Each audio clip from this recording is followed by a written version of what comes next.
الشباب كفوني كم جتا في داوت تردو ستكوش ميديا نتورك كوني كوش ميديا تورك تكوباي كان سنيدياتو كوبي دم كينياتي كوبي دم كينيا هراتي حالا يروت رتي أبو جوار محمد كي سما ورني كان يعني ترتي يرو ديرا بودا كان ديبني بكون نادا في baatiiwwan gara afuritti siqaniif gara miidiyaatti dhabamnee turre baatii afur booda deebilee kan wal agarre baga nagaan eegdanii egaa baga deebilee walitti dhufne kana booda sagantaalee illee keenya kan itti fufan ta'u obbo Jawaar atillee yeroo dheeraa booda kan walitti deebine akkasuma wajjin banne atillee dhiyeenya kana miidiyaatti deebinetti fakkaata gara miidiyaa birootiin si argaan ture baga nagaan dhufte. Abdaamu baga walitti deebine. Ayyee dansaa egaa har'a waan baay'eedha kan dubbannu dhimmoota ijoo ta'an yeroo ammaa kanatti addunyaa irratti deemaa jiran Afrikaatti biyya keessatti garagara kallattii garaagaraatiin ka'anii deemaa jiran irratti kan haasofnu. Dura dursinee namoonni baay'een dhimma keetiin wal qabatee gaafii hedduu kaasaa turan tibba darbe kana miidiyaalee garagaraati irratti ispeeshaalii miidiyaalee warra afaan Amaariffaa dubbatan tokko tokko irratti maqaan kee ka'ee hidhamuun kee labsamaatidha kan ture yeroo lammaffaadhaafidha wanta sana kan dhaga'e. Ani normaalii egaa si gaafadheen ture yeroo sanatti tumtuu akkan turre quban qaba waan ta'eef baay'ee ammoo jechuun barbaadu. Maalidha wanti suni jaarmee hawaasa keenya waa'ee dhimma keetii baay'ee qoqqabanii fi gaafatanii fi anas namoonni baay'een maaltu deemaa jira jedhanii na gaafatan turani. Hidhameen suni maalinni hiikkaan isaa wanti dhalatee ture moo manni waa malee naaru jedha Oromoon moo akkanumaanidha lafumaa ka'ee mannumti waa malee aarii baran.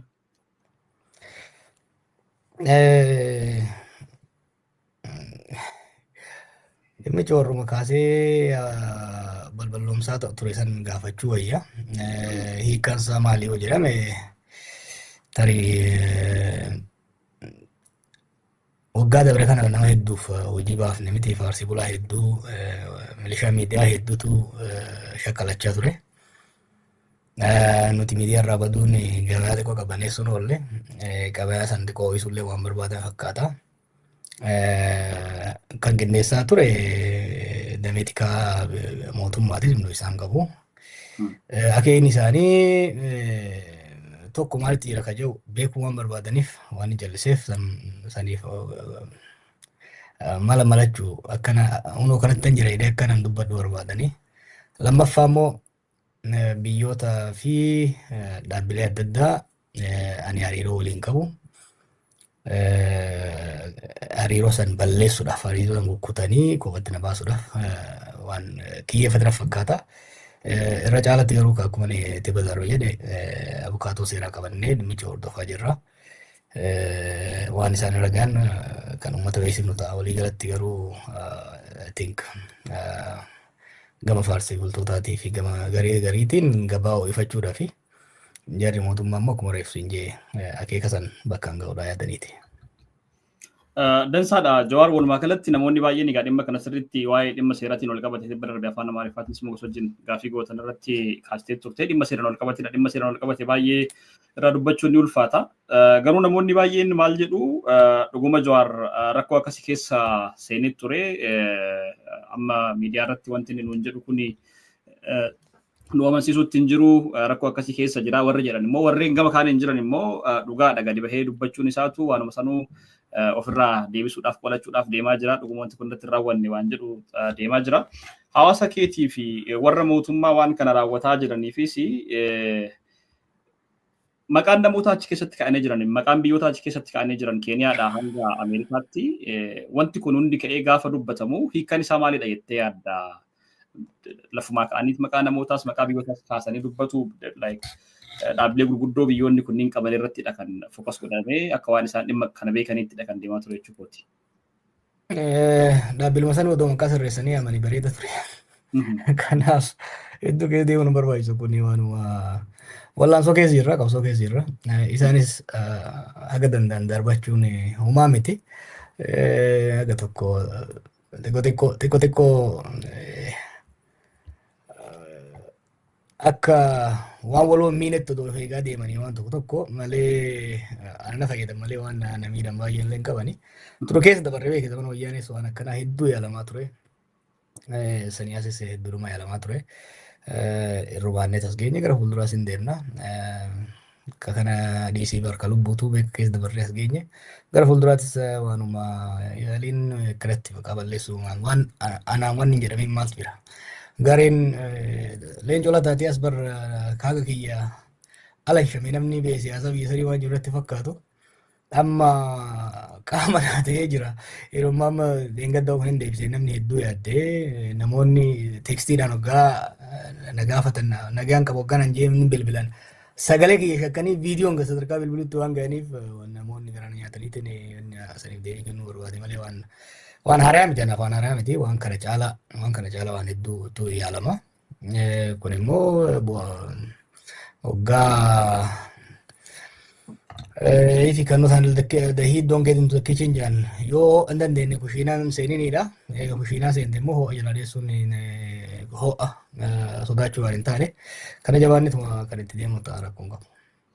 Dansa egaati waan kana kanumaan guulamnee keessaa baana gaafii dhuma xumuraatan kaasa dhimma kanaan wal qabate yeroo dheeraadhaa fi dhimma ijoo biyya keessatti deemaa turan akka ijootti kaastee gaafiin uummataa akka fuulduratti bahee dubbatamu gaafii ogeessota fayyaa gaafii barsiisotaa gaafii qonnaan bulaa gaafii xaa'oodhaan wal qabatee deemaa turan baay'ee kaastee gara fuulduraatti akka dhiibbaan uumamu taasisaa turte tibba ispeeshaalii waggaa darbe waggaa 2025 akka faranjootaatti jechuukooti. Dhiyeenya kana as callistee turte ati callisuu kee kana boodadha wanti kun kan ofuma raawwatamee gadi bahee akka ammaatti dubbattetti immoo tikni mootummaa biyyaalessa Itoophiyaadha duuba akka jirudha waan kanarratti kan ati odeeffadhe jettu yookiin immoo quban qaba jettu yeroo kanatti maaliif barbaachise wanti kun yeroo ati callisee ta'aa jirte kanatti? Maaliif dubbii qottaati? Nuuf isaan wal beeyna. Waan miidiyaa fi isaanis waan godhaniif qaba anis waan godheef hin qaba akkuma siin jee waggaa dabre siyaasatti hin deebi'e siyaasatti deebi'uudhaan siyaasaa biyyattii qindeessuun political discoursiin akka deebi'u akeeka lafa kaa'annee itti deemne ture akkuma waa'ee kitaabaa ta'e eegallee si wajjin mari'achaa turretti tokko mootummaan sun akka mootummaa Oromoo of fakkeessuudhaan yakka Oromoof saboota biraa irratti hojjetuuf uummata Oromoo jalatti dhokachuudhaan yaalii inni godhu Oromoofis biyya saniifis balaa hamaa waan ta'eef san dhiibuudhaaf hojii hojjennee sanirratti nama tokko milkiin tureera. Kan lammaffaa rakkoon guddoon biyya sanii rakkoo nageenyaaf rakkoo diinagdee waan taateef keessattuu dhimmi diinagdeedha ajandaa waloo sabaa Oromoota biyya sanii akka ta'uuf hojii hojjetameen milkaa'ina guddaatu irratti argame. Kan biraa mootummaa amma booda namni fedhe nu sochoosuu hin danda'u nu sochoosuu hin dandeenyu jettee miila diriirfattee goobdee teessu san akka batachiitu gochuu hin danda'amee jira. Waliigalatti siyaasa san si'eessuu deebifnee irratti hojjechuu karoora qabanne hedduu jira jechuu karoora san irratti milkaa'ina ture. Dhuma waggaa irratti hojii hojjetame xiinxaluun barbaachisaadha. Hojii itti aanuuf qophaa'uun barbaachisaadha. Hariiroolee hojii itti aanuuf barbaachisan cimsachuu tolfachuun barbaachisaadha. Akkasumas immoo haalonni deengaddallee kaasaa ture haalonni keessattuu naannoo sanii yeroo qabsoo gootu karoora baafatta karoora itti baafattu haala qabatamaa odeeffannoo qabatamaa yeroo sanitti agartuu fi tilmaamtu irratti hojjetati. Yeroo tokko wantoonni ati eegin gurguddaan hoggaa dhufan karooraaf tarsiimoo keessa irratti dhiibbaa qabanii karooraaf tarsiimoo san kan sirraa'uu qabu sirreessu kan hafuu qabu hambisuu kan saffisuu qabu saffisiisuu kan duubatti hambisuu qabu duubatti hambisuudhaaf dhaabattee ilaaluu qabda. Kanaaf yeroo dabre kanatti wantoota himamneen alatti wanti si eeruu danda'u tokko hojii dabre madaaluun qabna turre warra waliin hojjennu wajjin kun yeroo fudhata. Yeroo tokko sagalee dho'ifattee dhaggeeffachuun fi xiinxaluun hedduu barbaachisaadha. Karoora gara fuulduraa baasuufis sanarratti hojii hojjetamaa ture. Kan gara fuulduraa gaafa dabarte seenaa keessatti walitti himna. Dansa ayyee Jawaar dhimma kana kanumaan keessaa ba'a sirriitti irraa dubbachuun hin danda'ama. Dhimma haalli harka seeraa jiru waan ta'eef baay'ee dubbachuu fi gaafii hedduu dhimma seeraatiin qabame irratti kaasuudhaaf hin malle baay'eetu jiru waan ta'eef bira darbe. Har'a dhimmi ijoo keenya siyaasuma addunyaatiin wal qabatee irratti keessattuu gaanfa Afrikaatti maaltu deemaa jira waan jedhu irrattidha kan nuti akka haasofnu barbaade sirriitti. Garuu sanbira osoo hin gahin haala tokkoon kaasuu barbaada dhimma keetiin wal qabatee maqaan tokko akka maqaan kee akka haaraatti ka'ee ture tibba darbe kana Namni Ashoo Speed jedhamu Itoophiyaa dhufee biyyoota Afrikaa gara 20 ta'an irra naanna'eetidha kan live streamii dabarsaa ture. Haala biyyoonni sun keessa jiran iddoowwan garaagaraa iddoowwan hin eegamne baay'ee deemeetidha kan wanti raawwataa ture. Biyyoonni garuu haala isaaniif mijatuu fi iddoo isaaniif mijatu daawwachiisaa akka turan argaa turre Itoophiyaattis waan makkisiisu raawwatamaa ture. Sanaan ol qabatee viidiyoon inni Itoophiyaatti waraabaa ture yookiin immoo live streamiin achitti dabarsaa ture baay'ee ilaalamaa fi ture namoonni baay'eenis dhimma kanaan wal qabatee maqaa kee kaasaa turan. Keessattuu warri ati faarsee bulaa jettee maqaa isaanii kaaftuu Jawaar biyyi biliclicii taate malee homaamtu jijjiiramnee waan tokko iyyuu dhufnee jedhee nutti haasa'aa ture nutti qoosaa ture misooma nuti dalagaa turellee nu harkaa fashaleessuudhaaf waan baay'ee raawwate. Addunyaan kun Itoophiyaa akkanatti dinqisiifachaa jirti. Warri viidiyoo sana arge hundi waa'ee Finfinneetidha haasa'a. Addunyaan waa'ee Finfinnee haasa'aa jirti. Dippiloomaasii keenya karaa hin eegamne iyyuu waan guddaa irraa argannee jirra akka dippiloomaasiitti iyyuu jedhaniitidha kanarraa kaasaa turani. Kan akkamitti ilaalta maal jettaati?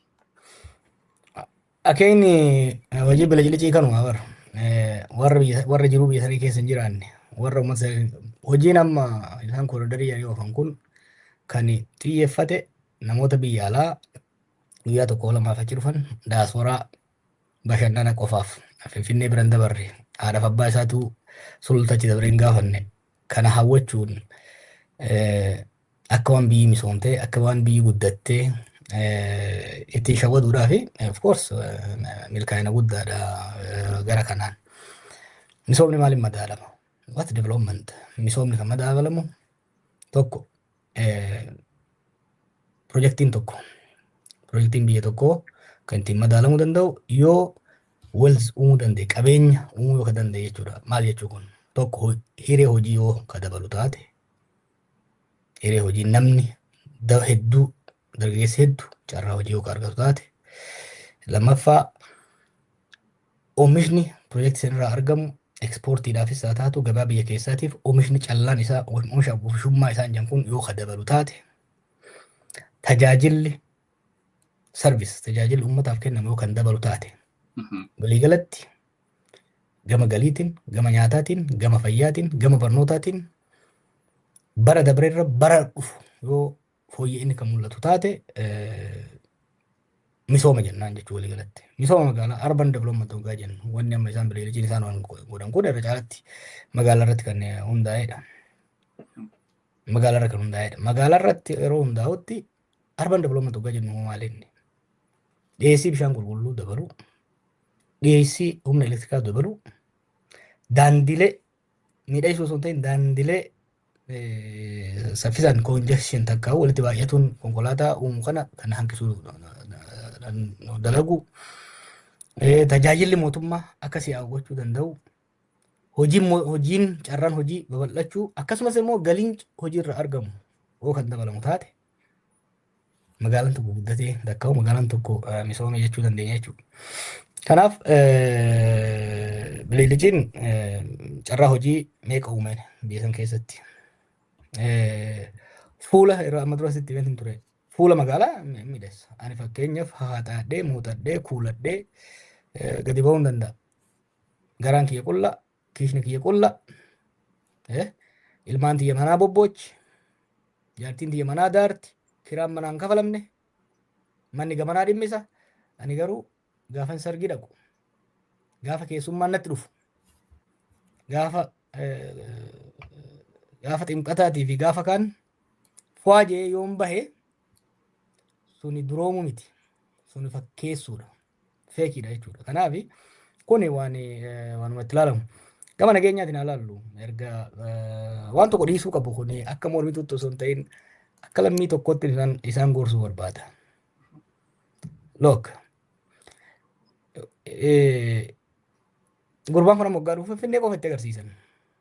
Warra Keeniyaa yoo garte safarii meeqa geessan. Rakkoo nageenyaan jiru. Turizimiin dinagdee Itoophiyaatiif parsantii 2 gadi kan kontribiit godhu. 2%. Xiyyeeffannoon itti kenname waggaa 7 dabretti piroojeektiin gurguddaan hojjetame jiru hundullee turizimii irratti kan hundaa'e. Seektara parsantii 2 gad ta'eef leecalloon parsantii 60-70 ta'u xiyyeeffannoon mootummaa guddaan kan kennamaa jiru. Kuni carraa hojii uumaan jiru. Industirii babal'isaa hin jiru. Keessattuu immoo bakka nageenyi hin jirretti. Amma ji'a lama sadii dura Abiy xiqqoo wayyaa'ee ture. Waa'ee warshaa simintoo ijaaruu, warshaa xaa'oo ijaaruu haasayaa ture. Xiqqoo wayyaa ture. Amma immoo gara Bilqilicii kanatti gara riizoortii. I don't understand what the obsession is with resorts. Kabiraadhiis riizoortii fagoo gorgoraa malliisi. Wanciin baasii mataa ofii, baasii ji'a kan ittiin ijaarame kan isin jechaa jiru. Baasii ji'a ofirraa uwwisaa jiru. Keessummoonni achi dhaqan ispoonsara mootummaatiin mootummaan ofii ijaareet maallaqa ofiitiin keessummoota biyya keessaas biyya alaa geessee achitti bashannansiisa. Humni waraana kaampii ijaarrates achi ta'a. Wanci kiiloomeetira 150 Finfinnee irraa hin geenye kana jechuudha. Kuni misooma biyyaa fidu. Kun biyya guddisuu hin danda'u. Biyyi kanaan gurguddate hin jiru. Biyyi baay'een deemee arge. Fakkeenya Taayilaand otoo ta'e Taayilaandiif Singapoor walitti bira qabdee Taayilaandiif Kooriyaa kibbaa bira qabdee ilaaluu dandeessa. Taayilaand hoggaa dhayite Baankok kana keessa bililichi isaa ifaan isaa karaan isaa laali waanuma jannata dhayite sitti fakkaata. Karaa guddaarraa hoggaa baate keessa jiraadheetiin hojii oltummaa Baankokitti hojjechaa ture. Dardara ta'ee ijoollee ta'ee jechuudha. Hiyyummaa ilmi namaa ni gurgurama. Hiyyummaa daangaa hin qabne keessa jira jechuudha Taayilaand. Biyyoota Saawuz Eeshiyaa keessa biyyoota hedduu duubatti hafoo ta'an keessa tokko. Kanaaf turizimii guddaa qabu. Turizimiin garuu Taayilaand sadarkaa Kooriyaatitti, sadarkaa Singapooritti, even sadarkaa Maaleeshiyaatti guddisuu hin dandeenye jechuudha. Kanaaf Itoophiyaan biyyi tokko leeccalloo qabu yoo misoomsedha. Risoorsii qabu yoo misoomsedha kan guddatu. Leeccalloon Itoophiyaan qabdu waa lama.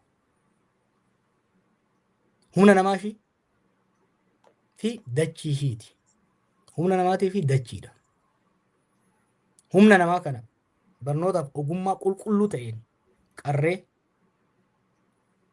biyya keessatti bobbaafnee akka hojjetu. Faabrikaan adda addaa, warshaaleen adda addaa dhufanii biyya alaatirraa dhufanii through foreign direct investment dhufanii yoo akka biyya guddisuu danda'an taate carraa tokko dandeettii barnoota dandeettii ogummaa ijoollee kanaa guddisu biyya keessatti immoo faabrikaan adda addaa dhufee dhaabatee akka isaan qaxaru gochuu danda'u. Warra biyya keessatti qaxaramurraa hafan immoo biyyoota alaatti ogummaadhaan akka amma gabra goonee biyyoota arabaatti erginu kana osoo hin ta'in dandeettii isaanii dandeettii afaanii ogummaa gama fayyaatiin haa taatu gama injiinaringii haa taatu leenjifnee erginee ofii hojjetanii maatii isaaniitiif illee akkasumas immoo sharafa biyya alaa akka fidan gochuu irratti ilma namaa tokko ilma namaa misooma ilma namaa irratti fuulleffaa jiru. Kan lammaffaan lafa.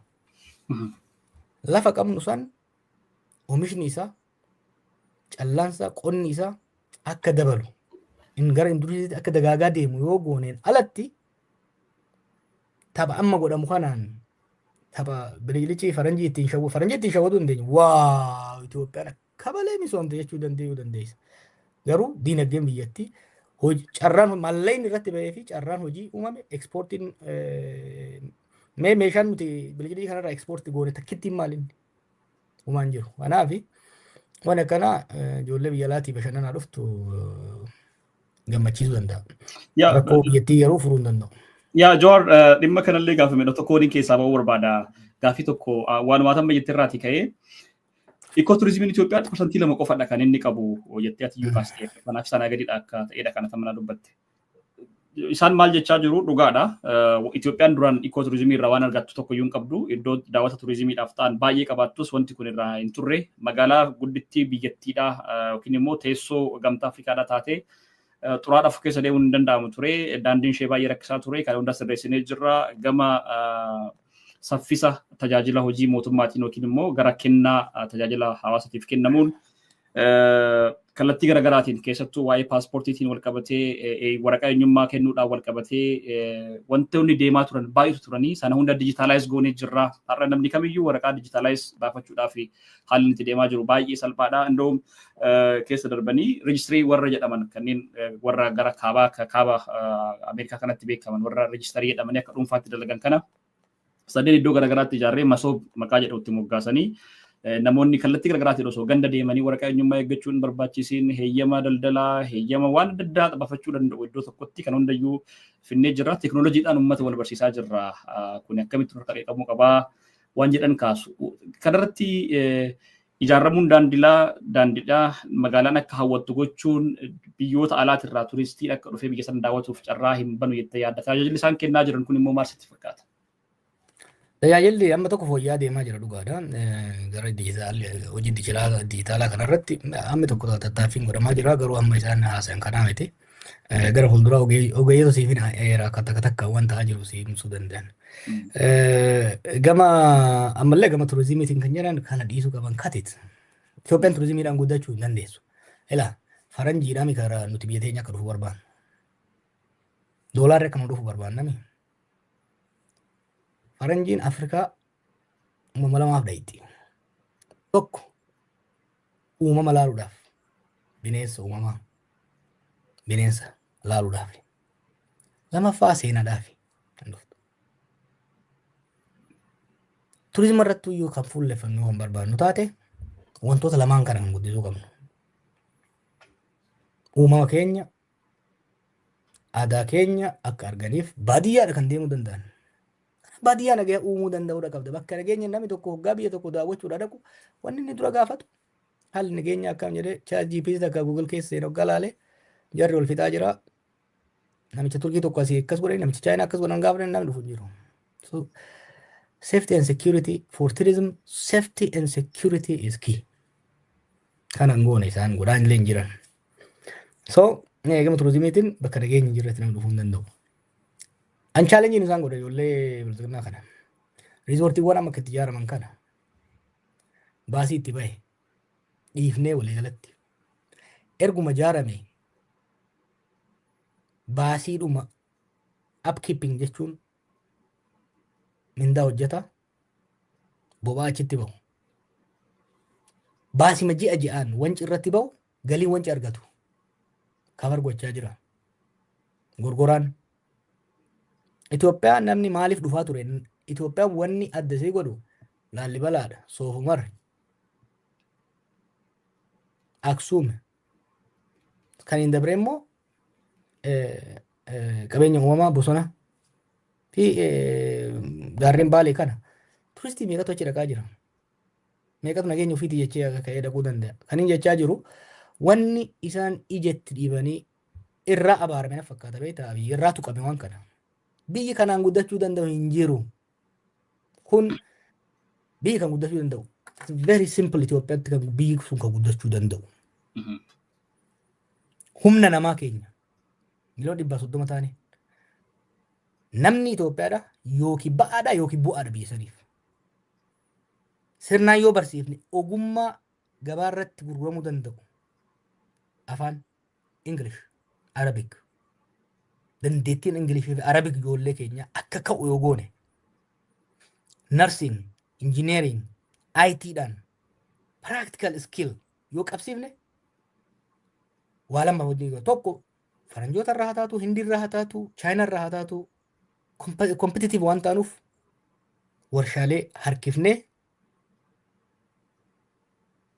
ijoollee ogummaa gaarii qabdu gatii biyyoota biraati irraa gadi aanaan dhiyeessinee fi warshaalee hedduu finne ijoollee kanaafis carraa hojii uumne ekspoortii keenyas dabaluu dandeenya. Kan lammaffaa ijoollee achirraa hafte biyya biraatti ergine ifillee jiraachiftee maatii fiitis biyyaafis bu'aa akka buusuu dandeenya tokko. Lammaffaa qonna keenya ol guddisuudha. Kana galteessaa warshaa xaa'oo minjaarree jedhan kana waa'ee bililicii kana dhiisanii xiyyeeffannoon isaanii warshaa xaa'oo ijaaruu irratti yoo ka fuulleffatu ta'a biyyi sun guddachuu danda'a. Sanii alatti iyyoo gurbaa ispiidii fi maalii kana fiddee caffarsiisuu dandeetta. Garuu rakkoo hojii dhabdummaa rakkoo qaaloomina jireenyaa kanaan furuu hin danda'amu. Dansa egaati waa'ee wanciitii wal qabatee akkasumas riizoortiiwwan garaagaraatii wal qabatee wrongly proof jechaan jirta natti fakkaata yoo dhuguma bu'aa qabeessa ta'ee bu'aan keenya kanadha baasiin keenya kanadha jedhanii kanammoo bu'aa argannee irra jedhaati dogoggora keenya nutti hima chaalenjiidha kan jedhudha kan amma dhiyeessaa jirtu chaalenjii kana warri dhimma kana wal qabatanii fi waan kana irratti dalagan yookiin immoo haasaa kee biliciliciidhaaf jettee dubbattu kobatan akka chaalenjiitti akka fudhatan abdiin qaba egaa kanaas waan inni goolabee gara birootti ceesisa Jawaar har'a dhimmoonni gurguddoon waan baay'eetu deemaa jira addunyaa kanarratti haala biyyattiin Itoophiyaan keessa jirtu wal qabatee addunyaa irratti wantoota deemaa jiran dura kaasnee gara gaanfa Afrikaattiin si deebisa maaliif siyaasni addunyaa jijjiiramuun biyya tokko irratti dhiibbaa guddaa qaba kana namoonni baay'een irratti walii galu siyaasni addunyaa gama tokkoon luuccee hogguu deemee biyyoonni gama sanatti luucca'uudhaaf kanaan dura sooshaalistii fi bara Raashiyaatiif Ameerikaan faanti wal waraansa keessa turanii fi iddoo garaagaraatti qoodamanii siyaasa addunyaa gollaa turan wantoota raawwataman seenarraa baay'ee beekna. Ammatti siyaasni addunyaa garam deemaa jira jetteetidha kanatti yaaddu Jawaar. Eenyi kana Ameerikaan wantoota baay'ee hin yaadamnedha kan isheen raawwachaa jirtu. Kallattii garaagaraatiin pirezidaantiin biyyattii wanti inni raawwatu waan baay'ee hin eegamnedha. Hanga waraana neetootti deemee waan adda addaa irratti raawwachuu Ameerikaan iddoo garaagaraatti deebitee akka isheen of ijaartu biyyoota nagaa eegduu addunyaatti jedhamtee beekamaa turte Ameerikaan kanaan dura amma sana American First waan jedhutti gad deebisee dhimma Ameerikaa qofa irratti xiyyeeffatee deemaa kan jiru namoonni baay'een kallattii garaagaraatiin hiikaa itti kennu waan kana.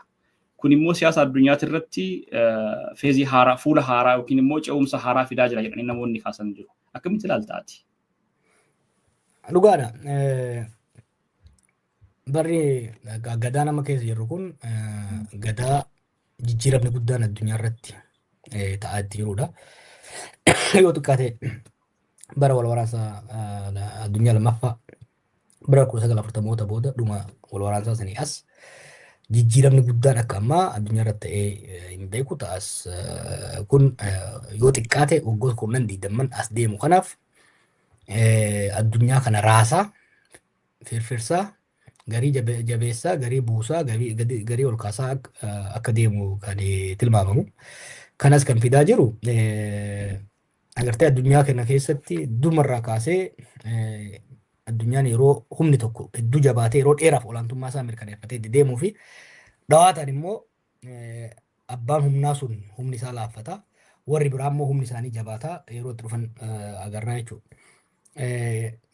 Akkuma beekamu gara bardhibbee yookiin immoo jaarraa 19ffaa dhumaa irratti addunyaa irratti olaantummaa kan qabaataa turte Biriteen turte.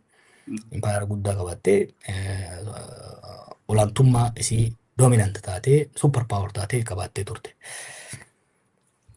Gara jalqaba jaarraa 20ffaa irratti humnoonni biraa cinaan bibbiqiluu eegalan jajjabaachuu keessattuu Jarmaniin Raashiyaan cimanii dhufan jechuudha.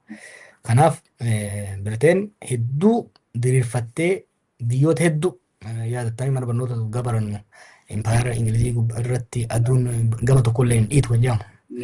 Hedduu diriirfachuu irraa kan ka'e humni isii gara laaffachuutti yeroo deemu warri akka Jarmanii warri akka Raashiyaa immoo cimaa waggaa dhufan wal waraansatti deemame. Biriteen boodara kuftee Ameerikaan immoo jabaachaa dhuftee bakka Biriteen qabattee sirni addunyaa international system bara 1945 UN irraa kaasee IMF World Bank wanni nuti beeknu kun hundi hooggansaa fi olaantummaa Ameerikaa jalatti ijaaramee kagammaa kan gahe. Wanti akka globalization fa'aa jennuun bara 1990 keessa ture. Kun hundi olaantummaa Ameerikaa sirna lixaa kan jennuun western system garuu kan hooggansa Ameerikaa jalatti biyyoonni hedduun warri Awuroopaas ta'ee Eeshiyaa keessa warri akka Jappaan, Kooriyaa, warri akka Indiyaas hundumtuu jala hiriiranii sirna kana taliganii ittiin deemaa turan jechuudha. Olaantummaa gama waraanaatis, gama diinagdeetis, gama saayinsii fi teekinooloojiitiinis, gama miidiyaatiinis. Wanni uffannu akkatti haasofnu, wanni barannu hundi irra jireessan kan dhiibbaa Ameerikaa qabaachaa ture jechuudha. Akaakawwoota keenyarraa kaasee hamma dhaloota keenyatti. Amma waa lamatti ta'aa jira gara Ameerikaa kanaan. Tirampii fi amala Tirampii fi haala qabatama Ameerikaa. Haalli qabatama Ameerikaa humni isiin dhiibbaan isiin godhaa jirtu kun gatii guddaa itti fe'ee keessattuu lola Iraaq booda humnis laaffachaa baasiin isiin baaftuu fi galiin faayidaan irraa argattu laaffataa dhufe jechuudha. Kun Ameerikaa keessatti bara yuunivarsiitii tureerraa keessattuu giraajuweet iskuul tureerraa kaasee bara Obaamarraa kaasee marii jalqabsiise. Amma bara Obaamatti bara Buushitti addunyaa kana cabsu sirrumatti qaban dhiibbaa dhufu kana of jala deefnee tarkaanfii fudhachuu eegalanii hin taane. Bara Obaamatti wanni goonu maali? Konteenuma goona naannoo sanitti fakkeenyaa fi naannoo Eeshiyaa Paasifikittis warra jiran gargaarree humnaan osoo hin ta'in gama dippiloomaasiitiin baalaansii goonee deemnaa madaalchifnaa kan jedhu itti deemanii jechuudha. Sunis hin taane Trump tokkoffaan dhufe. Bara Trumpitti amma kan dhufe maali? Nuti maaltu nuun ga'e waa'ee mirga namoomaa, waa'ee nama biyya biraatitti beelee rakkatu, waa'ee nuti maaliif poolisii addunyaa taana? Nuyi dursa kan kennuu qabnu. Akkuma nu gaafa dardaraa Oromoo farsi sanitti Ameerikaa farsti. Qabeenyi keenya, humni keenya, beekumsi keenya hunda dura Ameerikaa ijaaruu, Ameerikaa tiksu irratti fuulleffatu qaba kan jedhu as bahee jechuudha. Kuni ilaalcha Trump qofa miti. Warra namoonni muraasni eliitiin Ameerikaa keessaa dantaan isaa addunyaa irratti qabeenyi isaatis investimentii isaatis Ameerikaa ala waan jiruuf santiifachuudhaaf humna biyya Ameerikaa kan itti fayyadamaa jira. Abbiin godhaa jiranii. Kanaafuu nuti gibirri keenyas galiin keenyas dantaa teenya, dantaa dinagdee, dantaa nageenyaa Ameerikaa hoomlaandiidhaa eegsisuu qabna kan jedhu yaadni kun biqilaa dhufa dhiibbataa keessattuu gara mirgaa kanarraa ceemaa dhufe jechuudha. Mirga qofa malaal Barnii Saanders fudhachuu dandeessa bitarraa Trump immoo gara mirgaarraa. Kanarraan amala Trump istaayiliin liidarshiippiin qabu namni kun nama paartii keessaa dhufe miti nama qabeenya qabu nama awusaayidariidha.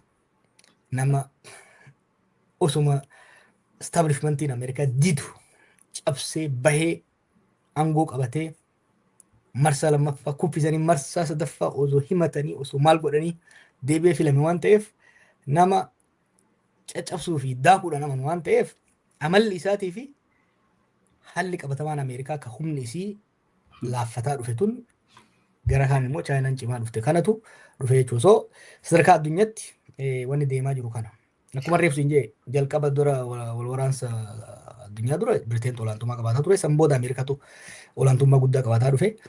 Amma Ameerikaan ammallee dominant gaafiin hin jiru. Garuu olaantummaan isii sun laaffataa. Humni warra Chaayinaa immoo dabalaa dhufee jira. Humni Chaayinaa dabalee dhufe kan Ameerikaa caalee sirna addunyaa ofii ijaaruurra hin geenye. Sirna Ameerikaa, sirna olaantummaa Ameerikaa chaalenjii gochuu ittiin wal dorgomuu danda'eera. Mo'atee garuu irra aanuu hin dandeenye. Wal'aansoon kun amma addunyaa gaagama guddaa kanaaf fakkeenyaaf amma namicha Venezuelaa ka fuudhaniif waan inni dimokiraasii maalii ta'eef takka diragii waan hojjeteef maal miti. Chaayinaan gaaroo teenyatti deeraa teenyatti dhuftee sharii kan biratti ijaarrachuu hin qabdu ka jedhudha jechuudha. So taphni kun biyyoota hedduu gaagamuudhaaf deema gara fuulduraatti. Dansaa egaa Joowwan har'a gaafiiwwan akkanaa kana baay'eedhaan kan siif kaasu ta'a. Daawwattoota keenya har'a dhimmoota kanarratti kan xiyyeeffannuu fi wanti addunyaa irratti raawwatamu biyyoota Afrikaa reefu guddachaa jiranii fi dimokiraasiidhaan sirna waliin bara irratti dhiibbaan inni qabaatu yookiin immoo aangawoota diktaatar ta'anii dhalachaa deemanii fi biyyoonni gurguddoon baalaansii dimokiraasii addunyaa eegaman yookiin dantaa isaaniitti irratti hundaa'anii haa ta'u baalaansii dimokiraasii addunyaa eegan jedhaman gara keessoo isaaniitti deebi'anii gaafa of qofa jabeessuutti deebi'an rakkoo akkamitti uumama kan jedhu gara booda irratti kan laallu ta'a kanaan wal qabateeti. Walumaa galatti Jawaar gama keettiin deebi'a.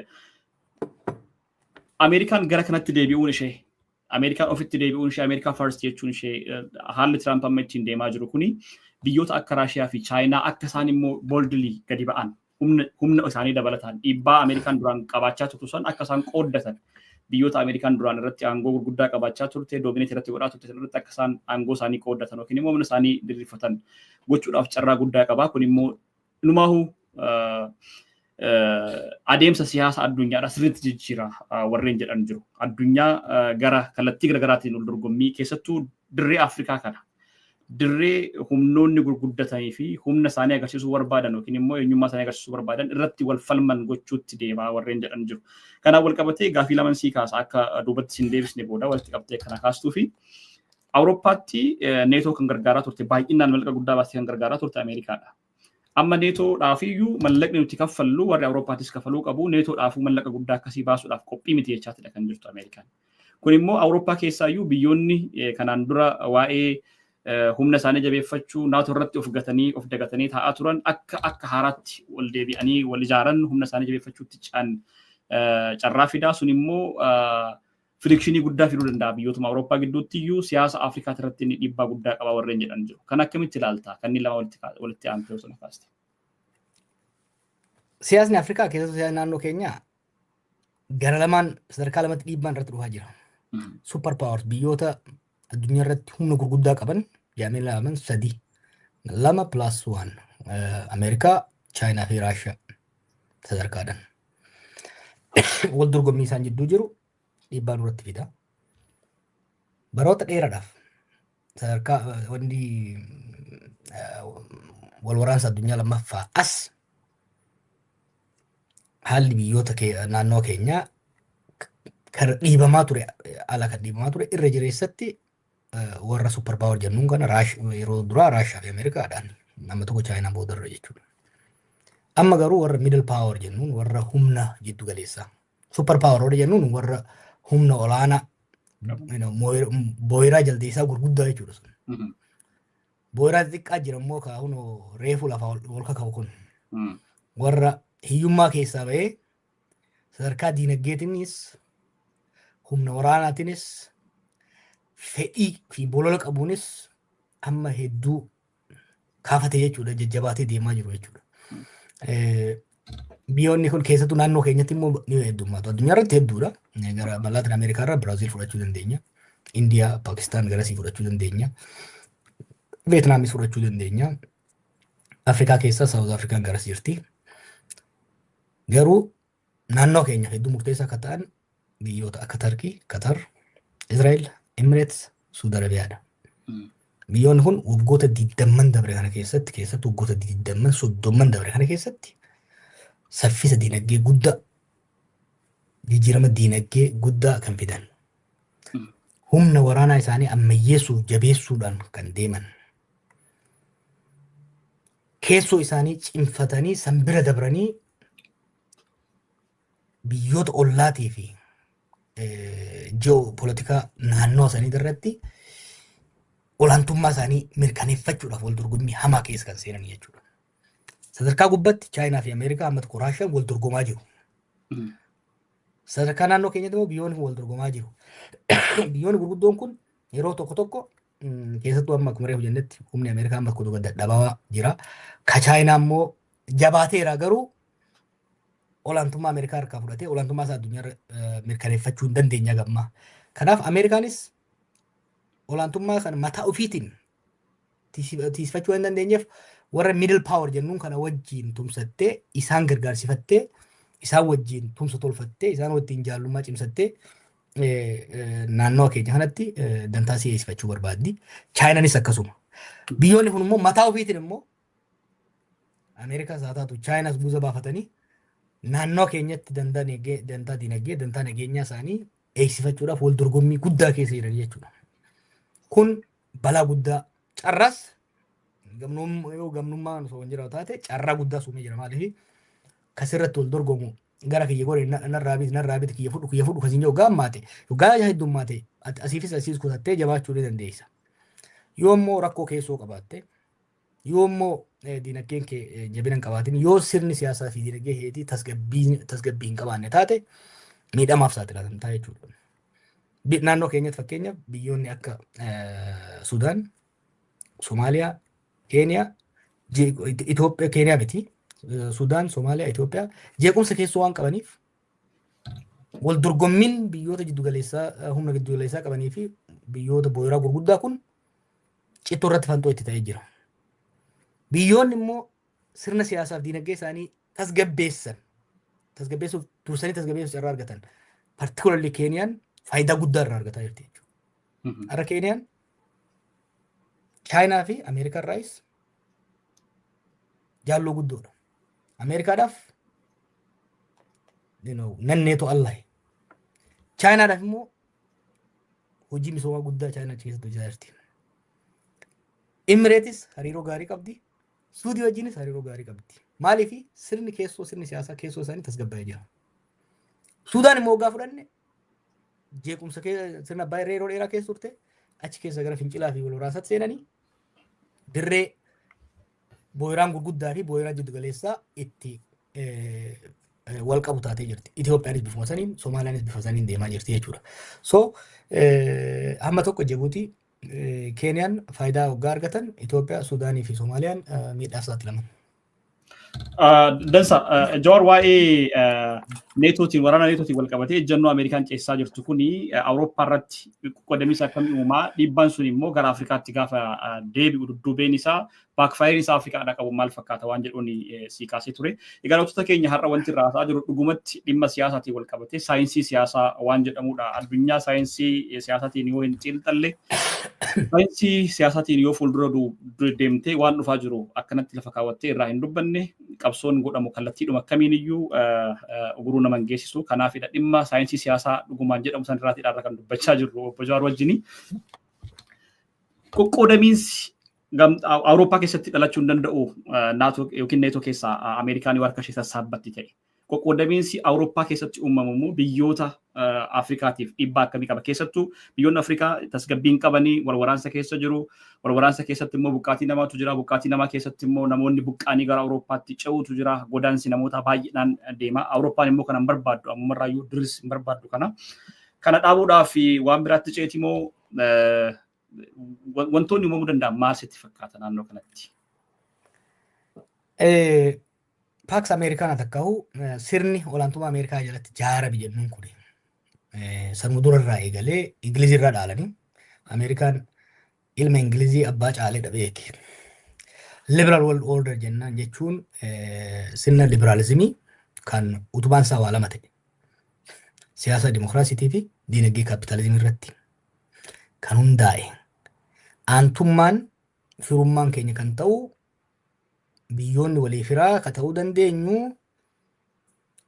warra sirna diinagdee kaapitaalizimii hordofu warra ilaalcha siyaasaa takkaahu sirna dimokiraasii hordofu kan jedhu liberal order jennaan kan Paaks Ameerikaan jalatti bara 1945 irraa kaasee tarii haga 2025tti 2025tti waan awwaalamu hedduu fakkaata.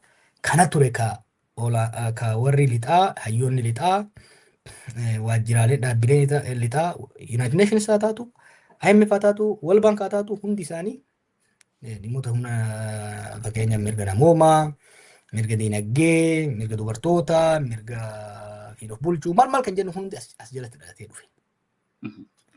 So Ameerikaanii fi Awurooppaan durii kan walitti firoomuu qabnu ilaalchanii yaadanii yaadni lamaan kun immoo kaapitaalizimii fi free market economy and democracy kan jedhu.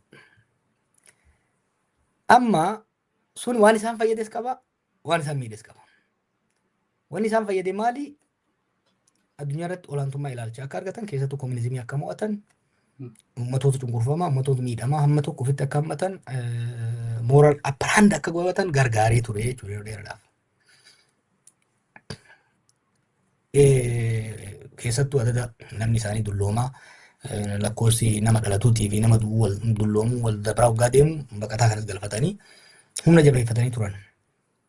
Amma garuu humni diinagdee isaanii keessattuu ka'umsa Chaayinaatii fi Chaayinaa osoo hin ta'in ka'umsa biyyoota amma BRICS keessa jiran warra akka Biraziil, warra akka Indiyaa kunneen kun ka'aa dhufuun olaantummaan diinagdee qaban sun comparative advantage takkaahu caalmaan isaan qabaachaa turan sun hir'ataa waggaa deemu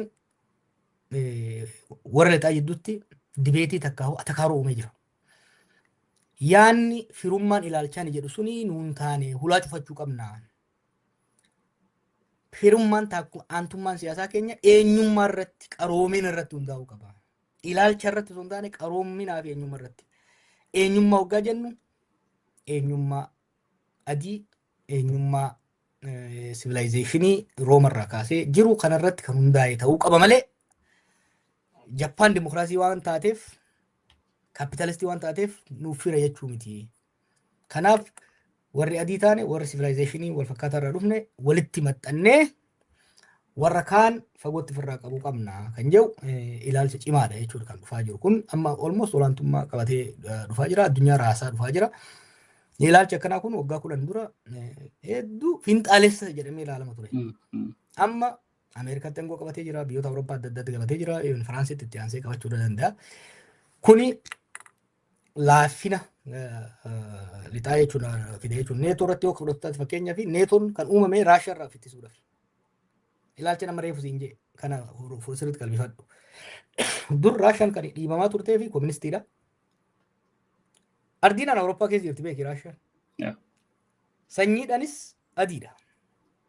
Garuu ilaalcha kooministii waan tureef sirna lixaa kana keessaa moggeeffamtee akka neetoon practically Raashiyaa ofirraa ittisuudhaaf kan ijaarame. Akka ilaalcha Tirampfaanii fi hayyoonni biraas qabanii deeman kanaan Raashiyaan diina osoo hin taane fira taati jechuudha. Maaliif identitii takka eenyummaan ishii qaroomni ishii kan warra lixaatiin walitti dhiyaata jechuudha. Keessattuu dhiibbaa Chaayinaan uumaa jirtu kana dura dhaabachuudhaaf Raashiyaa gara Chaayinaatti dhiibuu osoo hin taane Raashiyaa gara keenyatti asammanne nu warri qaroomee wal fakkaataa irraa dhufnu kun walitti maxxanne Chaayinaan warra kaan fudhachuun ishiin oolamu. Jaappaanis amma fedhii ture fudhachuun oolamu. Indiyaallee walitti firooman hin oolanii. Kanaaf walitti maxxanuun wayyaa yaada jedhu kanas dhufe. Kuni Awurooppaan hin raasa gaafiin hin jiru. Awurooppaan raafama guddaa keessa yeroo gootatti aanan kana keessatti Afrikaa irratti dhiibbaa ni qabaata. Afrikaa irratti garuu yaada gurguddaa kana caalaa booyiraa xixiqqaa sun jidduutti yeroo warri gurguddaan kun raafama kana keessa seenan warri humna jiddu galeessaa qaban sun yoo feene malee nutti taphachuudhaaf taa'u jechuudha. Gara Afrikaatti sin deebisa, especially specific goonee naannoo gaanfa Afrikaattiin si deebisa kanaan wal qabate. Egaa daawwattoota keenya akkuma nama isiniin jedhe rakkoo keessoo biyyoota Afrikaa keessattuu biyyoota guddataa jiranii wal qabate rakkoon biyyoonni yookiin immoo dhiibbaan biyyoonni guddatan addunyaa irratti beekamanii Ameerikaa dabalatee, Awurooppaa dabalatee, Chaayinaa fi Raashiyaa dabalatee dhiibbaan isaan godhan guddaadha. Kanaafidha har'a dhimma xiinxala keenyaa isa guddaa biyyoota guddatan irratti kan xiyyeeffannedha. Addunyaa raafama guddaa keessa jirti. Ameerikaan kanaan dura waan godhaa turte hundayyuu nageenya addunyaa dantaa ishee irratti hundaa'ee gaggeessaa turte sana har'a iddoo garagaraatti raabsa namoota beela'anii gochuu haa ta'u, gargaarsa qorichaa fi waan garagaraa haa ta'u, nageenya eegsisuu haa ta'u iddoo garagaraatti gaggeessaa turte sana ofitti deebisuu ilaallatu jechaa turte. Waraana guddaa ardii Awurooppaa keessatti hundaa'ee jiru kan isheen mallaqa guddaa fi waraana guddaa keessaa qabdu. Neetoo jedhamuyyuu amma warreen Awurooppaattis dantaarraa fudhachuu qabu. Namni kamuu dhimma kanarratti ofiif itti bu'uu qaba jettee ijannoo fudhattee deemaa jirti. Kun raafama guddaa addunyaa irratti fidee jira. Kun siyaasa addunyaa jijjiirameedha kan eegamaa jiru. Biyyoonni Chaayinaa fi akka Raashiyaa jiran immoo Jawaar kana sirriittiin sii kaasuu barbaada. Gama keetti deebisee waa'ee Chaayinaatiin wal qabate. Chaayinaan Afrikaa irratti Ameerikaa fi Chaayinaa kompeer akkanaa gootuun barbaada wal biratti jechuu kooti. Biyyoonni akka Chaayinaa fi Raashiyaa immoo Raashiyaan kana birootiin ni hirmaatti. Pilaas waan asis waan jetteef jechuudha duratti. Carraa akkamii argatu? Dhiibbaa akka Ameerikaan gochaa turte sana gochuudhaafidha. Carraa argatu moo amma Chaayinaan namoonni baay'een akka deeggarsaatti ilaalu yookiin akka abbaa jabaatti ilaalu. Misooma sii fiddii karaa diriirsitii daandii baaburaa dalagdii industiriyaal zoonii dalagdii waan teeknoolojii ta'an kana biyyatti galchuudhaaf waan baay'ee itti fayyadamaa jiru biyyoonni Afrikaa keessattuu jechuu kooti. Ameerikaan immoo faallaasanii dantaa ishee eeggachaa dippiloomaasii waan jedhuun biyyoota garaagaraa waa'ee waraanatiinis gara tikaatiin jajjabeessuu irrattidha kan isheen hundooftee deemaa turte. Carraan amma Ameerikaa first jettee duubatti akka sassaabbachaa jirtu kuni biyyoota akka Raashiyaatii fi Chaayinaatiif carraa akkamii bana jettee yaadda Afrikaa keessatti?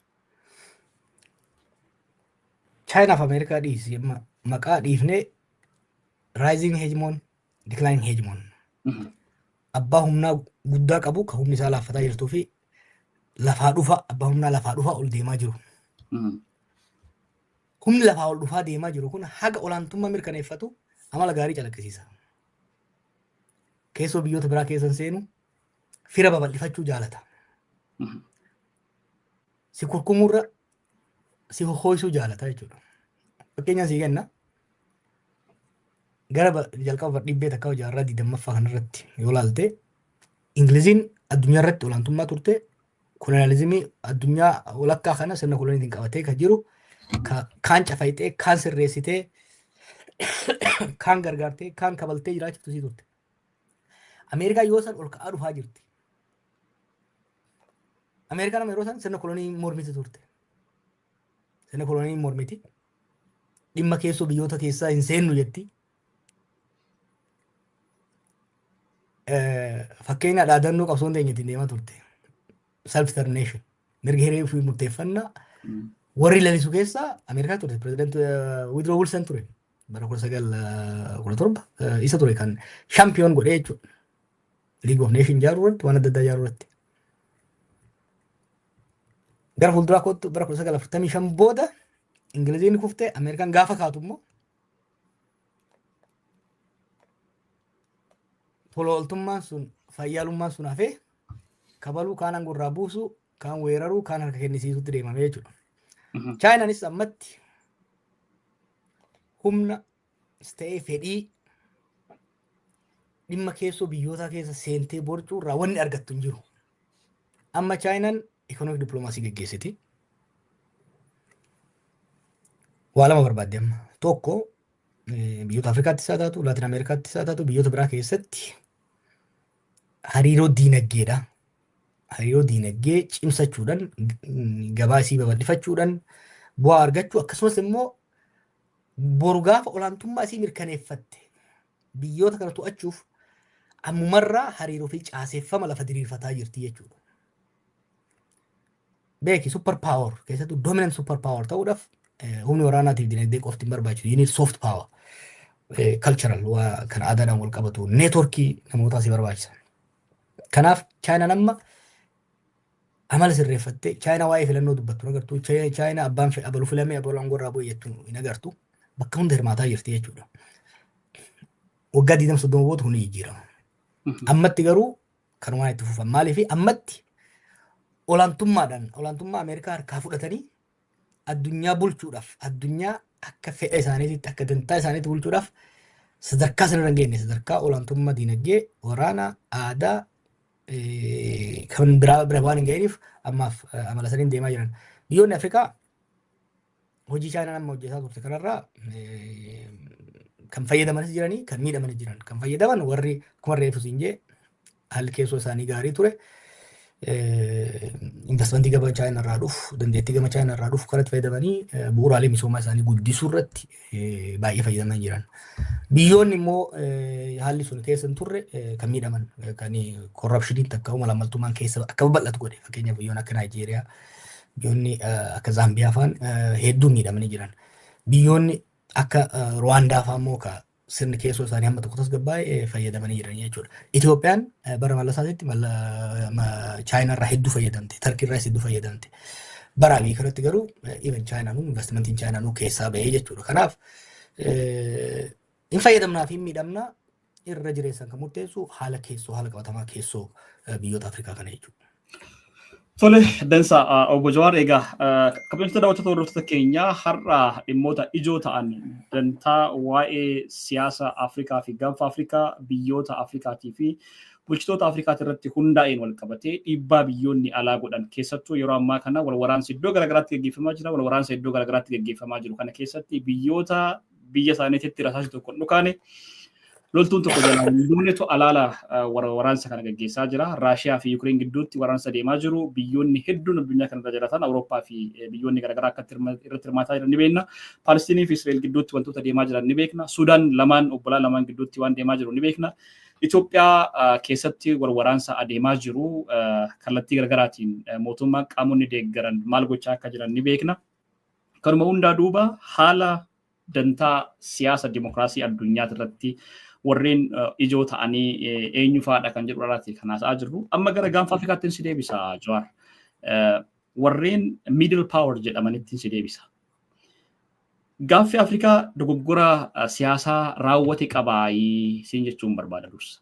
Dogoggora siyaasaa raawwate qabaayii kanneen qaamoleen alaa akka Saawudii, Dubaay yookaan UAE humna isaanii irratti agarsiifachuudhaaf Kaataariin dabalatee jechuudha. Turkiin isaan dandeessetti kallattii garaagaraatiin biyyoonni kunniin wanti isaan gaanfa Afrikaa isaan keessa seensise maalidha? Dogoggora siyaasaa isaan raawwatantu jira moo የፖለቲካ ስግብግብነት ሰወር ያማራ ጅራድ ከነ ላይክ ቦሎላ አንጎቱ namoonni bolola aangoo qabantu waan kanatti akka isa biyyoonni alaa kun seenan raawwate maal ilaalchi kee yookiin immoo ijannoon kee asirratti gamaggammiin kee? Gariin adeemsuma siyaasaa adeemsa seenaati tokko eejansii takka namoota. Biyyoonni tokko tokko tiraansfoormeeshinii gartee biyyoonni Afrikaa kun sirna kolonii keessa turanii poost koloniyaal peeriyoodii ture wal waraansi sirna abbaa irree maal keessa ture. Kam san keessaa bahanii wal waraansa keessaa bahanii sirna abbaa irree keessaa bahanii sirna dimokiraatawaa sirna diinagdee sirna rule of law olaantummaa seeraa mirkaneeffatan isaan jiru biyyoonni akkasii jiru. Biyyoonni tokko tokko immoo ka erga kolonii irraa deemee as tasgabbii uummachuu hin danda'in kanuma jeequmsa keessa turan. Akka Itoophiyaa kun immoo sirni kolonii Awurooppaa irra turuu baatus internal contradiction takkaahu wal dhibdeen keessoo isaanii hiikamee sirni sabatiinsa qabu tokko osoo hin ijaaramin kanarratti wal dorgommiin wanni haalli lama ka dhufe. Tokko sadarkaa addunyaatti jijjiiramni Ameerikaan laaffachaa dhufuu fi Chaayinaan jabaachaa dhufuun uume nuyi dhukkubsataa jiru jechuudha. Nuyi dhukkuba keessaa bahee fayyaa guutuun argatin dooniin addunyaa socho'uu eegaluun akka nuti hin dhaabanne godhaa jira. Ka addunyaa ka lammaffaa immoo akka naannootitti immoo biyyoonni diinagdee jiddu galeessaa qaban kun immoo keessoo isaanii jabeeffatanii diinagdee isaanii jabeeffatanii dantaa isaanii biyya daangaa ofiitiin alatti eegsifachuudhaaf wal dorgommii keessa yeroo itti seenan kanatti jechuudha. Akka hiree ta'ee siyaasni keenyas sirni dinagdee keenyas lafa hin qabanne hoggansi dhufes hogganoota rakkoo kana sirriitti xiinxalanii malaan bira dabruu itti fayyadamuu danda'an ta'uu dhabuurraa rakkoo adda addaatiif dhufan. Biyyoonni jiddu galeessaa kun humna jiddu galeessaa qaban kun keessattuu baha jiddu galeessaa irraa dhufan kun dantaa isaanii kabachiisuudhaaf dantaa isaanii naannoo keenya irratti kabachiisuudhaaf maal dantaan isaanii naannoo keenya jiru. Tokko dantaa dinagdeeti albuudaan wal qabata. Midhaan nyaataatiin food security wal qabata. Akkasumas maritime galaanaan wal qabata. Galaana diimaa fi garba indiitiin wal qabata. Waan sadeen kanarraa kan wal dorgoman. Fedhiin isaanii kan ammoo kan ittiin tarkaanfachiisan akkaataa haala dinagdee keessoo isaaniitiin. Biyyoonni akka Emirates dinagdeen isaanii dinagdee gaazarraa bahee amma dinagdee service sectoriidha. Gabaadha. Amma Emirates jechuun Dubaay jechuun gabaadha. Industirii guddaa hin qabdu. Lafa guddaas hin qabdu. Uummata guddaas hin qabdu. Daldala hojiinsi guddaa giddugala daldalaati. Afrikaa bahaatti illee komodiitiidha barbaaddi. Albuuda barbaaddi. Tajaajila poortii takkaahu buufata doonii kana qabattee achirraa nagadatu barbaaddi. Sarviisiidha jechuudha. Sarviisiidha kennuu barbaaddi. Turkiin immoo almost akka Chaayinaati. Industirii beeziin isaanii warshaadha. Warshaa huccuu, warshaa sibiilaa, warshaa adda addaa, warshaa diroonii maal manufacturing economy irra jaalatti. Isaan maal barbaadu? Waa lama barbaadu naannoo keenyatti. Tokko gabaa barbaadu bakka itti gurguratan barbaadu. Lama warshaaleen sun isaan biratti argamu dinagdee isaanii guddataa deemuun cost of production takkaawu keessattuu labor cost wanni hojjetaadhaaf kafalan baay'ee dabalamaan deemuuf lafaa fi nama irra rakkasaa barbaada gara Afrikaatti dhufuu barbaadu jechuudha. Saawudiinis akkasii. Amma nu biratti amma warri kan Emirates kun hedduu hamaa kan ta'eef maali?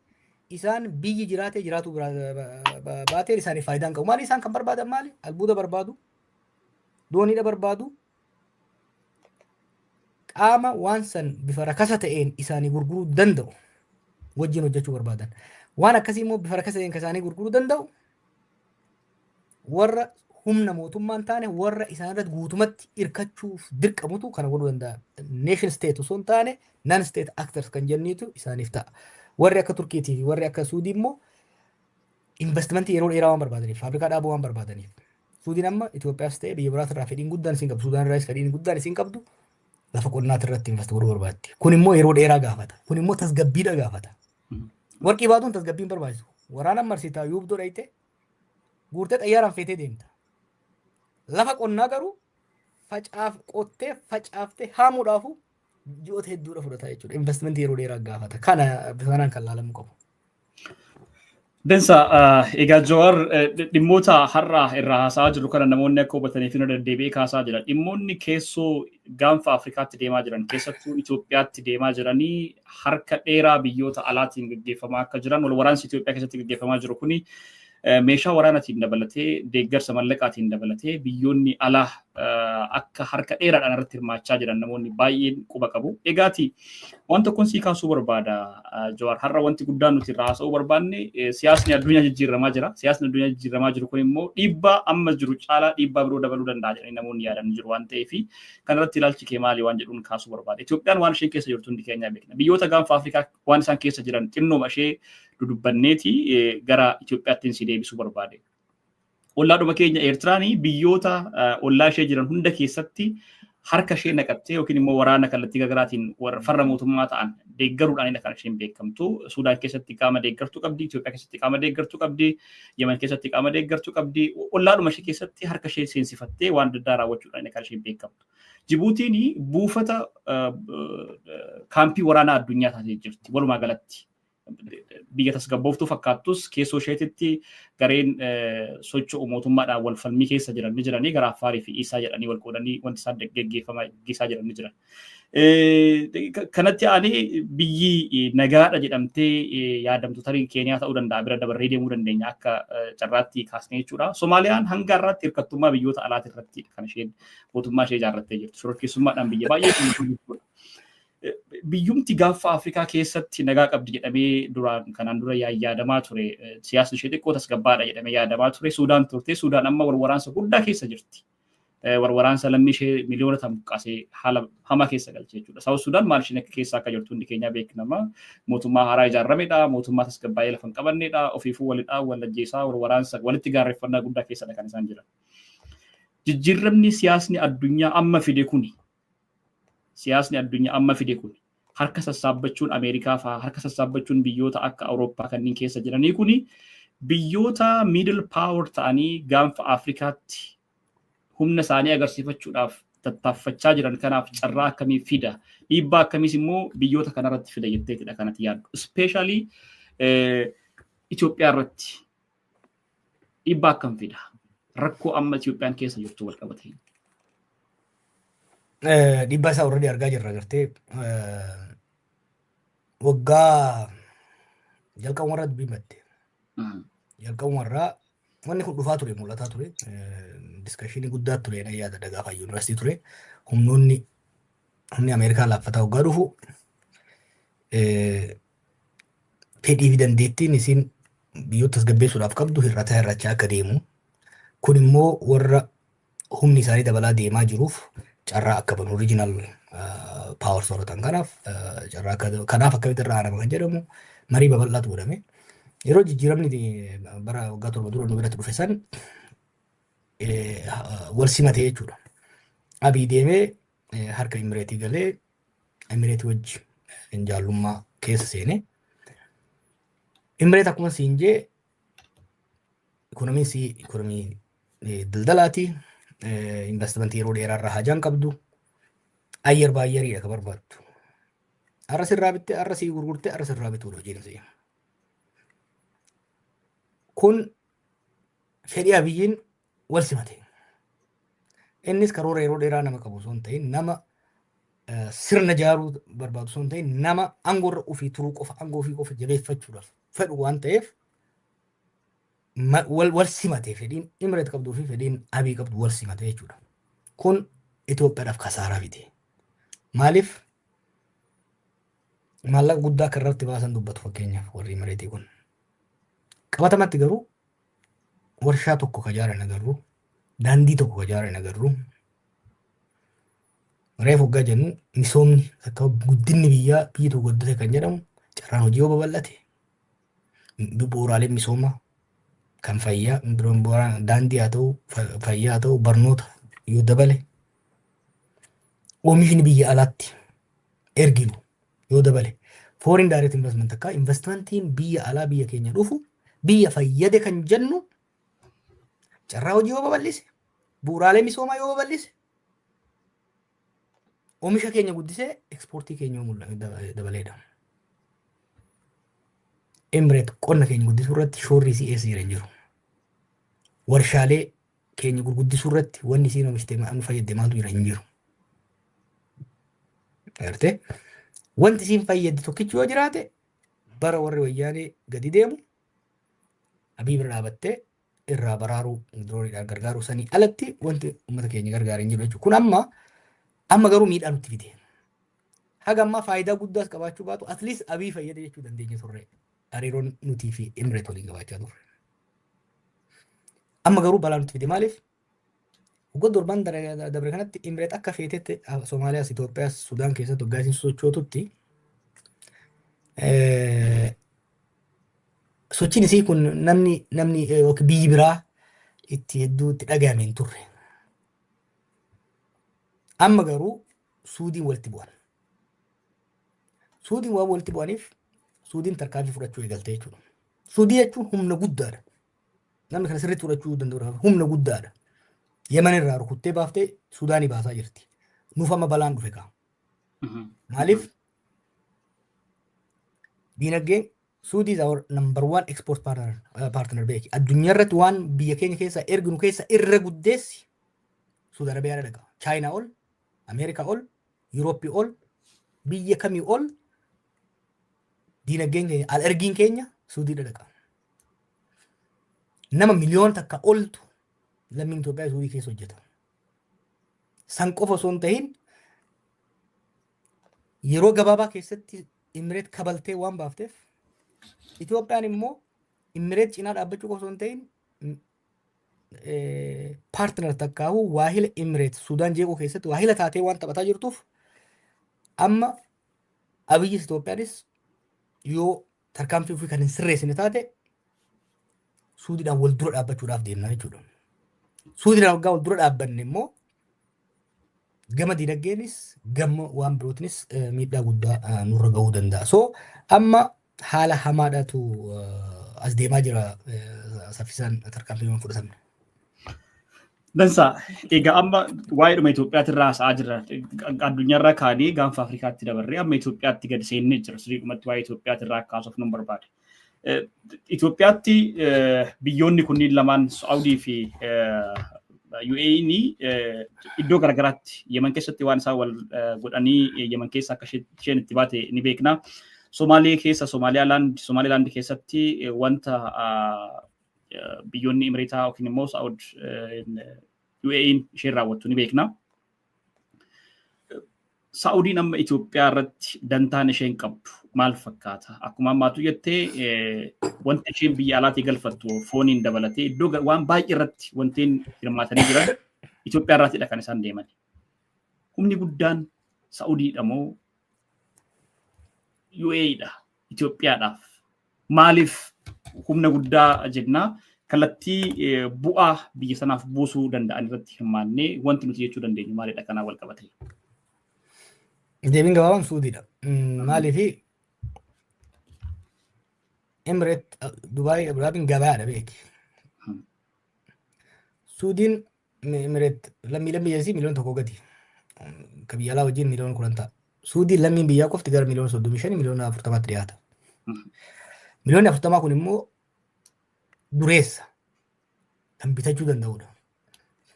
Bara tokko umraa Ugaandaa kun nama kubbaaniyaa makiinaa Jaappaan tokko arge waajjira isaa Dubaay irraa garasitti gaggeessaa ture. Maaliif hin jedheen maaliif Suudii filattan jennaan Dubaay bakkuma itti gurgurattu namoota biyya biraatu dhufee bitata. Suudiin garuu namni biyyaatu ka bitachuu danda'u miliyoona 35 jira. Huge consumer base jira. Gartee so nuuf gabayaa guddaadha Suudiin. Lammaffaa reefu maaliin jee Itoophiyaan guddachuudhaaf misooma nama kana export nama dandeettii qabu export godhuu danda'udha qabna. Oomisha keenya daballee oomisha kanallee export godhuu hin dandeenya. Lamaanuu Imireet kanurraa fudhatu baay'ee xiqqaadha. Kanurraa fudhatu potentiaaliin Suudiin nurraa fudhachuudhaaf qabdu baay'ee guddaadha. Namni illee nurraa fudhachuudhaaf oomisha illee nurraa fudhachuudhaaf food securityidhaaf immoo dhuftee lafa keenya irratti misooma yeroo dheeraadhaatiif long term industry gochuudhaaf eegalee turan barbara wayyaanee sanii jeneraaloota wayyaaneetii fi daldaltoota tokkotu waliin dhadha'ee harka keessaa baase. Waan Suudii keessa deemaa jirullee namni hubachuu danda'u qaba. Transformationii guddaatu dhufaa jira hoogganaa amma jiru MBS kana jalatti. Suudiin akka durii miti. Biyyoota regional qofan ta'an sadarkaa addunyaatti super power ta'uu danda'an jedhamanii tilmaamaman keessaa hirkattummaa gaazaa keessaa ba'aa jiru. Humna guddaadhaan saffisaan guddachaa kan deeman jechuudha. Naannoo san qabatanii akka arbaatti ka'uu biyya danda'udha Suudiin. Ani Imireetiin walitti haabuun jechuu osoo hin ta'in faayidaan imaammanni biyya tokko hariiroon biyya tokko biyya biraa wajjin qabdu misooma cimsuu irratti, misooma yeroo dheeraa cimsuu irratti, misooma nama, misooma qonna kana cimsuu irratti yoo ilaalle kan nu fayyadu biyyoota akka Turkii, biyyoota akka Suudii kana wajjin ta'uu yoo danda'ame isaa wajjin sundaa wajjin ta'uu osoo addaan hin filatin. Garuu biyyoota Suudii fi Turkiidhaa fi biraa fi diina ta'an wajjin dhaabbannaan jidduutti macalaaffamuudhaaf qophaa'uudha jechuudha. Dansa eegaati biyyoonni kunneen bu'aa isaan dhiibbaa isaan guddaan qaban guddaadha akkumaatu jettee xalayaa Trump dhibba kana barreesseenis ol qabatee gama sanitti caasessuun yookiin immoo siisiidhaan gama sanitti biyyootuma kana irratti affeeruun maaliif dhiibbaa isaan qaban waan beektuudhaaf Ameerikaan waan kana gaafa gootu dhiibbaa kana egaa kallattii garaagaraatiin kallattii hedduudhaan kaasteedha kan amma agarsiifte. Jowaar sa'aatii keenyatti nu daangessa waan baay'ee kaasuu dandeenya ture garuu haala baay'ee qabatamaa ta'ee fi yaada yeroo ammaa kanatti bilbiltuu ta'anii siyaasa addunyaa jijjiiraa jiran keessatti wanta gara gaafa Afrikaattis dhufaa jiru irraatidha kanarra mari'annee addunyaa irratti siyaasa akkamitti deemaa jira gara Afrikaatti maaltu dhufaa jira gaafa Afrikaatti immoo spesifik maaltu dhufaa jira Itoophiyaan rakkoo keessoo ishee qabduun dabalatee wanti amma deemaa jiru kun dhiibbaa guddaa akkamii irratti fida waan jedhu irratti waan baay'eedha kan nu qodde. Galata jechuun barbaada dhaamsa xumuraa yookiin immoo yaada xumuraa otoo har'a mata duree kanarratti ka'ee jettee qabaatte carraas kenna. Marii gaariidha gara fuulduraas gad buunee deemaa kun dhimma siiriyaasiidha. Dhimma yeroo dheeraa as dhimma ji'oopolitiksii irratti raafama guddaa jijjiirama guddaa waan fiduudhaa deemuudha. Akkuma ummati kaafte fakkeenyaaf dhimma laga mormoorta akka Abbaayeen wal qabatee haga amma jala baraaramneerra amma garuu Ameerikaa Suudii gara Ijipti ta'aniiti kan dhufaa jiran. Suudiin dur afaaniin malee agasmara nurratti dhiibbaa gochuudhaaf agasmara hin deemtu turte. Amma garuu daansiin nuti Imireetii fi humna riphee lolaa Sudaan wajjin biyya Itoophiyaa gootu kun itti fufnaan gama lachuunu gama bishaanitiin yaaliin Abiifaan asal qabachuudhaa deeman Suudiin hin ayyamtu kan namni hubachuu danda'udha qaba. San qofa osoo hin ta'in gara bishaaniitinis Ijiptirraa aananii saanduuchiin gochuudhaaf carraan jiru guddaadha. Kanaaf of eeggannoo guddaadha gaafata. Akka Oromoottis akka Itoophiyaattis haala deemu kana sirriitti hordofuudha barbaachisa. Sirriitti hordofanii dantaa uummata saba keenyaas dantaa biyya keenyattis kan yeroo gabaabaatiif yeroo dheeratis jijjiirama addunyaa irratti dhufaa jiru fakkeenyaaf tanuma siin jedha fakkeenyaaf gaafa qabsoo qeerroo san UN jennetti UN duratti hiriira baana ture. State Department duratti hiriira baana ture. That doesn't make sense anymore. Waggaa torba saddeet keessatti beeki. Maaliif haala amma deemu kanaan UN waggaa 5 booda waan jiraatu illee fakkaatu. Ameerikaan amma mallaqa isaanii kennitu I think biliyoona 8 irraa gara biliyoona 2 akkatti gadi buufte jechuudha. Practically yeroo gabaa keessatti irrelevant ta'uu danda'u. Hireen uummata keenyaatii fi hireen biyya keenyaa amma warra gurguddaa sanii al caalaa warra naannoo keenya jiran kanaan harkatti kufaa jira jechuudha. Kanaaf hariiroon dippiloomaasii nuti qabnus hariiroon diinagdee nuti qabnus jara kana wajjin ta'uu qaba. By the way, erga ni dhaabee hojiin guddaan an hojjedhee fi hariiroon guddaan hojjechaa ture gara biyyoota kana keessa deemuudhaan hayyoota isaaniitii wajjin dippiloomaatota isaaniitii wajjin quunnamtii uumuu neetworkii uumuudhaan hubannaa nama qabu kanaafis hedduu na fayyade. Warra Emirates, warra Suudis, warra Maalis hunduma isaanii quunnamaa dubbisaa hayyoota isaanii instituushiina isaanis hamma tokko dubbisaatiin ture. Kanaaf yeroo yeroodhaan dhufee uummatni keenya akka hubannaa isaa horatuuf uummata keenya gaanda'u kabiraa dhiisii warrummaa mootummaa keessa jirus dubbiin ta dura akka hin taane dubbiin hubannaa guddaa akka gaafatu daayinaamik ta'anii flexible ta'anii deemuudha gaafata. Yeroo adda addaatti dhiyaannee dhimmoota kanarratti hordofaa uummata keenya hubachiisaa deemna. Tole Jawaar hedduu galatoomee egaa har'a akkuma isin jedhe waan baay'eetu nu daangesse sa'aatiin nu daangesse daawwattoota keenyas gabanumaan dhiifama gaafannaa. Sagantaan keenya hin gabaabbatee namoonni baay'een sagantaan hin raawwatamoo jedhaniitu dhaqomii dhiyeessaa jiru yaadaanii eeyyeen hin gabaabbatee itti deebina. Kana booda anis gara miidiyaatti deebi'een jira waan ta'eef Jawaaris ni jira. Namoota hayyoota birootis qabannee dhimma kanaa fi kana wal fakkaatan irratti sagantaa yeroo garaagaraatti kan isin biraan geenyu ta'a. Har'aaf garuu waan faana turtaniif hedduu galatooma. Sagantaan kun ji'a 4 booda deebinee kan sagantaa miidiyaatti deebine waan ta'eef namoota hedduu biraa akka ga'u share subscribe gochuudhaan namoota hedduu biraan ga'aa isin jechuu barbaada. Jawaar irra deebi'ee galatoomii yeroo keetii fi yeroo biraa nagaadhaan gulatti deebinutti nagaadhaan nu ture.